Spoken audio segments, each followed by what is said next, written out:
Consider an opening scene portraying winter nights before the advent of modern heating systems.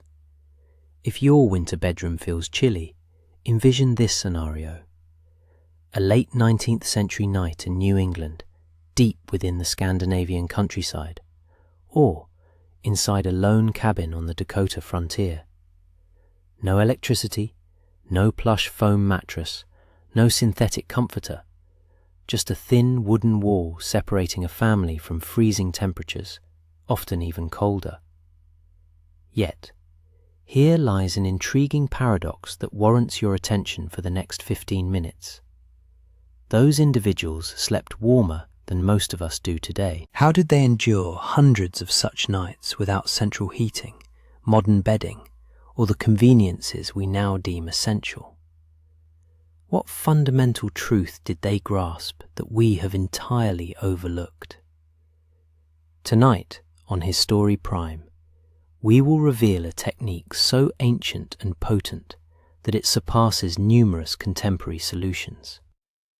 The reality is, the traditional blanket arrangement was never merely a domestic custom. It was a compact scientific approach to warmth, born from necessity, refined by harsh winters, and perfected by generations who could afford no errors. If you comprehend this method, you can implement it immediately. Whether you are grappling with a power outage, a cold cabin weekend, or simply aiming for a warmer sleep without adjusting the thermostat. Let us journey back to those colder times. Secondly, let's explore the contemporary illusion of warmth. We tend to believe we have significantly surpassed our forebears. After all, we possess luxurious memory foam mattresses, thick comforters filled with synthetic materials, climate-controlled bedrooms, and heaters that can warm a room in minutes. This, however, is where the deception begins. When the room temperature dips at 3 a.m., when a winter storm knocks out power, or when temperatures fall more than anticipated, these modern systems falter in ways the older methods never did. Thick foam mattresses retain moisture and draw cold from the floor upwards, chilling your spine throughout the night. Synthetic microfiber comforters offer initial comfort, but because they rely on a single bulky layer, they permit warm air to circulate and escape, causing you to awaken cold long before dawn. Furthermore, the notion that simply piling on more blankets automatically increases warmth is a comforting myth, not a physical reality. Heat, air currents, and moisture operate independently of your bedding's cost. Central heating, the pride of the modern home, introduces its own vulnerability. It conditions the human body to rely on a warm environment rather than managing its own thermal regulation. The moment heating ceases, most people today lose warmth more quickly than someone living 2 centuries ago. We assume technological advancement has made us more resilient. Yet, in the cold, when machines fall silent, the modern sleeper is frequently much more vulnerable than their ancestors. Thirdly, let's understand how ancient and pre-modern households comprehended heat. Our ancestors lacked formal physics education, but their bodies served as laboratories, and winter was an unforgiving instructor. Over many seasons and lifetimes, they identified 3 core principles that guided every sleeping arrangement they created. The first was straightforward. Heat abhors movement. Warmth persists only when air remains still, trapped and contained. The second was even more critical. Moisture obliterates heat. A damp back, a moist blanket, or humid air around the skin can dissipate warmth more rapidly than the harshest wind. The third principle governed all their constructions. The human body is the true heat source. The room itself does not need to be warm. The air does not need to be heated. What truly matters is capturing the heat the body already generates and keeping it confined, sealed, and motionless. From these observations emerged a concept so elegant that modern science now fully validates it: the microclimate. This is a tiny pocket of stable warm air enveloping the sleeper, intentionally created through specific layering and tucking techniques. It was this microclimate, this small, self-contained world of trapped heat, that enabled families, soldiers, settlers, and sailors to remain warm through brutal winters without electricity or sophisticated insulation. They did not combat the cold by heating the entire room. They survived by mastering the few inches of air immediately surrounding their bodies. Fourthly, let's examine historical evidence from diaries, manuals, and frontier records. If this sounds like mere speculation, it is not. The traditional blanket arrangement was neither a myth nor a quaint folk tale. It consistently appears in historical documents, military manuals, and personal diaries from some of the severest winters ever documented. Civil War journals from Union soldiers between 1863 and 1865 recount men tightly wrapping themselves in wool blankets, tucking them under their hips and shoulders, and sealing the edges beneath their bodies to prevent icy drafts. Many of these entries noted that without this tucking, the night's cold would penetrate directly, but with it, they could sleep even on frozen ground. Across the Atlantic, the British Royal Army Field Manual of 1896 formalized this precise technique. It directed soldiers to first place a light cotton sheet, followed by a layer of wool, and then a heavy outer blanket, all firmly tucked along 3 edges. This was not a preference, it was a regulation. Military officers understood that in cold bivouacs and unheated barracks, proper layering could determine whether troops awoke refreshed or hypothermic. On the American frontier, Scandinavian settlers in Dakota brought their age-old expertise. Surviving letters describe families sleeping on straw-lined platforms, layering thin woolen blankets both above and below the body to counteract what they termed ground chill, the profound cold that silently rises through wood and dirt floors. And in the journals of New England women from the 1820s to the early 1900s, we find detailed accounts of placing the heaviest quilt on top, not for its weight or comfort, but to trap the warm air generated from below and prevent it from dissipating during long, wind-swept nights. All these sources, spanning continents and nearly a century, corroborate a singular, undeniable truth. This was not superstition. It was a proven survival method, honed by necessity, meticulously documented, and propagated because it was effective. Fifthly, let's explore the true physics of heat retention. To fully grasp why these ancient methods were so dependably effective, we must briefly delve into the principles of physics, a physics our ancestors intuitively understood without naming. The initial principle is conduction. Your body rapidly loses heat when in contact with a cold surface. This explains why sleeping directly on a bare wooden floor or a modern foam mattress that absorbs cold from below can deplete warmth more quickly than you might anticipate. Wool, positioned beneath your body, interrupts this transfer, preserving the lower portion of the microclimate. Next is convection, the silent marauder of heat. The instant cold air is permitted to infiltrate beneath a blanket's edge, warm air begins to escape, diminishing insulation efficiency by as much as 40 to 60%.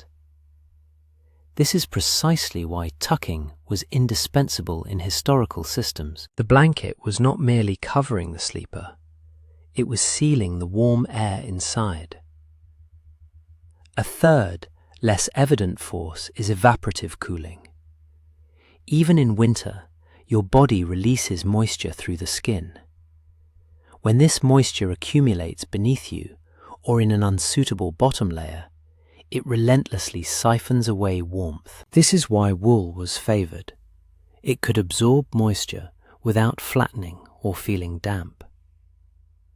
Finally, the efficacy of air pocket layering elucidates why 3 to 5 thinner blankets surpass a single thick modern comforter. Each layer ensnares a thin sheet of still air, forming a multi-tiered insulation system that is lightweight, breathable, and exceptionally effective. In contrast, a solitary bulky blanket provides an initial surge of warmth, followed by a gradual temperature decline as air circulates freely within it. These principles, conduction, convection, evaporative cooling, and layered air trapping, constitute the physics underpinning the traditional blanket arrangement. Once understood, its ingenious design becomes impossible to disregard. Sixthly, let's rediscover the forgotten layering formula: wool, cotton, quilts. When we synthesize history and physics, a distinct formula emerges, one our ancestors applied instinctively, and one from which modern sleepers would greatly benefit by relearning. It commences with the foundational layer, a thin wool blanket placed directly on the mattress or sleeping surface. This layer absorbs moisture, stabilizes heat, and obstructs cold rising from beneath, serving as the true anchor of the entire system. Above this comes cotton or linen, a breathable mid-layer that manages perspiration, provides a soft contact, and establishes the initial insulated air pocket. This layer does not need to be thick. Its function is to keep moisture away from the skin while supporting the warming structure above. The uppermost layer is a heavy quilt or a thick blanket. Its weight compresses the underlying layers, preventing warm air from drifting upwards and escaping. Rather than merely adding heat, it locks heat in, transforming the bed into a stable thermal chamber that retains warmth throughout the night. Wool remains the supreme material for winter because it insulates even when damp, naturally traps air within its spring-like fibers, and maintains its structure under pressure. Cotton and linen contribute breathability, while the heavy quilt secures everything in place. Together, they construct a robust, intelligent system that no single modern comforter can rival.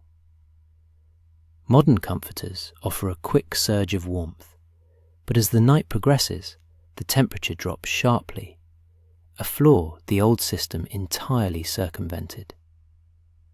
And finally, consider the tucking principle, the step modern people have abandoned. There is a minute, almost imperceptible detail that transforms an ordinary blanket into an essential survival tool. It is the practice that contemporary sleepers have forsaken without even realizing it. The critical element is not the blanket itself, it is the method by which heat is sealed within. Our forebears fashioned a miniature sleeping chamber by firmly tucking 3 edges of a blanket beneath their bodies or mattresses. This created a snug pocket of warm, still air that enveloped their core. Soldiers on frozen battlefields, hunters sheltering in makeshift enclosures, and mariners slumbering in damp wooden bunks all relied on this identical strategy. They didn't merely cover themselves, they encased themselves. The underlying physics are straightforward yet potent. Tucking prevents convection, the ceaseless current of cold air that seeps under loose coverings and drains away heat. It mitigates thermal loss from the shoulders and back, which are the first areas to become chilled when drafts circulate indoors. Furthermore, sealing the bottom edge stops frigid air from migrating towards the feet, a sensation every winter camper has experienced at least once. This practice wasn't about indulgence, it was about existence. When a blanket is properly secured, it forms a steady thermal cocoon, safeguarding you through the night, even as the surrounding environment cools. Conversely, neglecting to tuck means surrendering this crucial advantage entirely. As our ancestors might have quipped, an untucked blanket is merely a piece of fabric, not a heating system. 8. Beds, cots, floors. Their chosen method depended on their sleeping surface. Not everyone in the past reclined on a well-constructed bed. They adapted their blanket systems to whatever they had available for rest, showcasing the remarkable adaptability of the technique. In rustic wooden homes, floors and bedboards drew heat downwards, so people buffered the surface with wool or straw beneath their bodies, insulating themselves from the biting ground chill. With iron frame beds, which became prevalent in the late 19th century, air currents beneath the mattress generated more intense convection. To counteract this, sleepers fastened all 3 blanket edges tightly, blocking the drafts that emerged from below. On military cots and camp stretchers, the challenge was distinct. The open fabric permitted cold air to flow beneath the spine, so soldiers would fold a blanket lengthwise and position it directly under their vertebrae to create a warm barrier. Meanwhile, in tents and cabins with earthen or crude plank floors, individuals often employed 2 underlayers, one of wool for moisture management and a layer of straw to fend off ground cold. Despite varying surroundings, every adaptation adhered to the same fundamental principle: protect the body's core first, then the extremities. A warm torso ensured healthy circulation. Robust circulation guaranteed survival. Everything, from the chosen materials to the number of layers, reflected a profound understanding that warmth originates centrally and radiates outwards, never the reverse. 9 experiments from modern reenactors and survivalists. One might question the continued relevance of these ancient practices today. Contemporary reenactors, bushcrafters, and cold weather survivalists have rigorously evaluated them, and the findings are remarkably consistent. Civil War reenactors camping outdoors in near-freezing conditions discovered that a layered wool system, configured precisely as described in 19th century manuals, kept them between 2 to 6 degrees Celsius warmer throughout the night compared to a modern synthetic comforter. Canadian bushcrafters bivouacking on snowbanks reported that while the comforter felt sumptuously warm for the initial hour, by 2 or 3 a.m. temperatures plummeted sharply as moisture and airflow dissipated the heat. Survivalists in Scandinavia, who routinely test equipment under brutal winter conditions, have reached similar conclusions. A straightforward arrangement of wool above and below the body, topped with a heavy quilt, provided consistent warmth until morning, whereas modern bedding offered fluctuating heat, initially comfortable, then disappointingly cold before dawn. One reenactor perfectly encapsulated it. The comforter wins the first round, but wool and weight win the fight. Another stated it even more simply: wool plus a heavy quilt equals warm all night. These contemporary trials not only validate the ancient technique, but also demonstrate that our ancestors comprehended a practical physics we have nearly forgotten. When juxtaposed, the old method doesn't just rival modern bedding. In many instances, it surpasses it. 10. Why this method could save lives in modern emergencies. In a world reliant on electrical grids and central heating, it's easy to overlook the fragility of our comfort. Yet, every winter delivers stark reminders. A sudden power outage during a snowstorm, a malfunctioning gas heater in the dead of night, ice-laden power lines isolating entire neighborhoods. These occurrences are more frequent than most realize. And when they happen, the temperature inside a contemporary home can plummet alarmingly fast. Without preparation, a single night of unexpected cold can push the body into peril. Most people today have never learned how to stay warm without electricity, and layered insulation is no longer common knowledge. Consequently, hypothermia isn't just a threat to hikers lost in the wilderness. It endangers ordinary families in their own bedrooms when heating systems fail. However, the ancient blanket arrangement presents a simple, low-cost remedy founded on centuries of experience. It conserves energy by concentrating on retaining the warmth you naturally generate. It enhances safety by stabilizing body temperature even when the room falls below freezing. And it offers steady, enduring warmth instead of the erratic fluctuations of modern synthetic bedding. This is why historians, reenactors, and survival experts unanimously conclude that mastering this age-old technique is not a romantic indulgence, but a pragmatic tool for resilience. In times when technology falters, the past becomes our safeguard. As the ancient wisdom reminds us, understanding yesterday is how we secure tomorrow.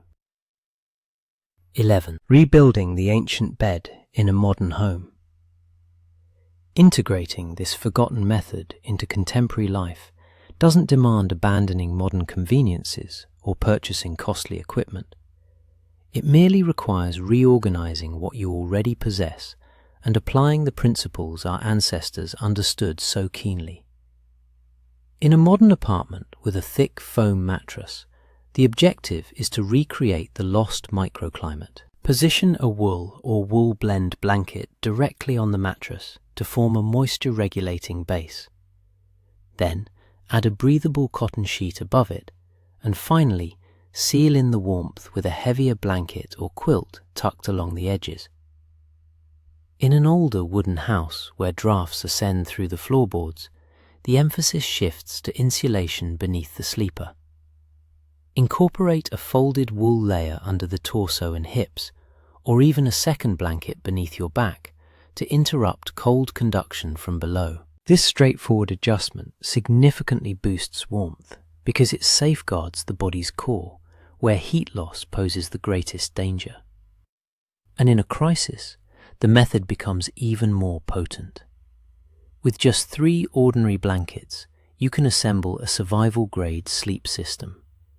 1 wool or dense layer beneath the body, 1 breathable layer around the torso, and a heavy layer on top, securely tucked on 3 sides.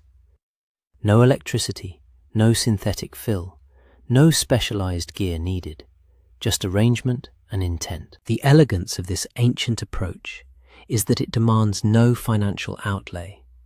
It simply requires comprehending how heat operates and how to contain it.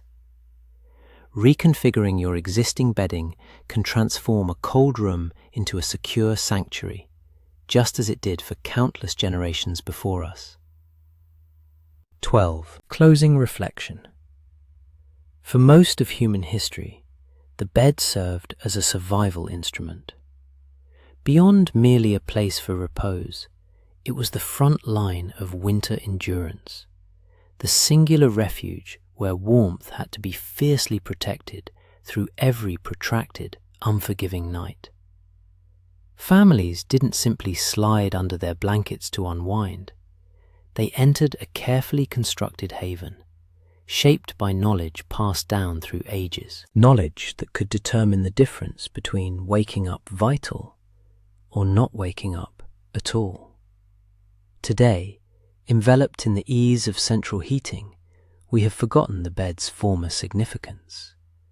We no longer perceive it as a tool, a shield, or a meticulously engineered haven.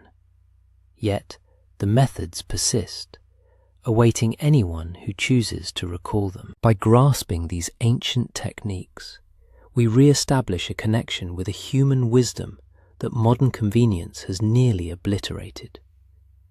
Thus, as we conclude this journey through time, one truth emerges preeminent. Modern comfort made us forget what genuine warmth truly entailed. But history remembers.